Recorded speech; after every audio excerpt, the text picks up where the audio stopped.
Hoy, antes de entrar con ustedes, subí a mi canal una enseñanza que tiene relación con el tema de los dones y las manifestaciones de los dones, porque los dones son una realidad. El don de lengua es una realidad. Yo creo en el don, creo en los dones y son dados por el Espíritu Santo para este tiempo. A esa enseñanza se las recomiendo que la puedan ver, por favor, porque hay un fundamento en esa enseñanza muy importante con respecto al don, a los dones y las manifestaciones de los dones. Si tenemos la oportunidad aquí de hablar de ese tema, vamos a responder con más detalle esa primera etapa de preguntas que hiciste.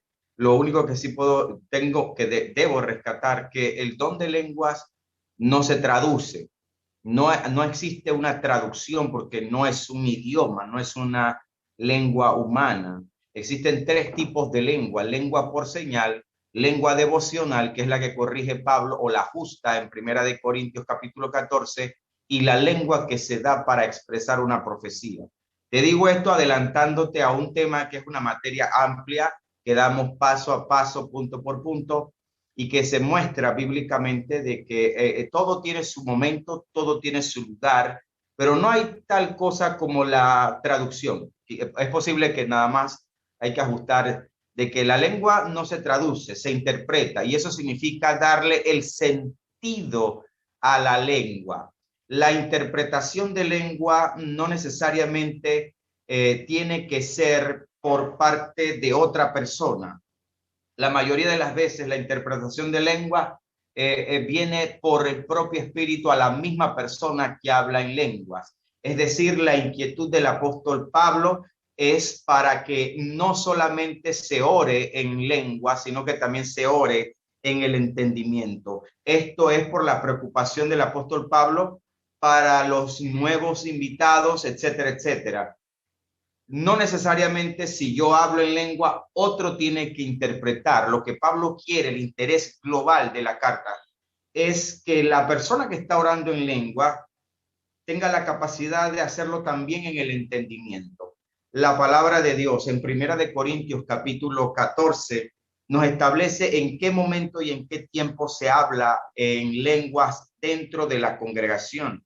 Y eso tiene su orden. Cuando, mire, la próxima clase que yo voy a dar con aquel grupo, voy a abordar completamente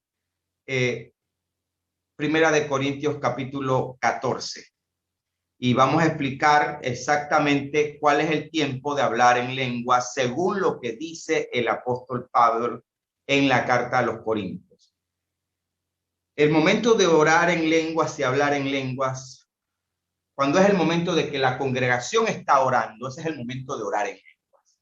Lo que Pablo está sugiriendo es que en el momento de orar no lo hagas únicamente en lenguas, sino que también hazlo en el entendimiento. Pablo dice Primera de Corintios 14:16, porque si bendices solo con el espíritu, el que ocupa lugar de simple oyente, ¿cómo dirá el amén a tu acción de gracias? Pues no sabe lo que has dicho, porque tú a la verdad bien das gracias, pero el otro no es edificado. Este es un tema y es una materia muy desarrollada por nosotros a lo largo de los años.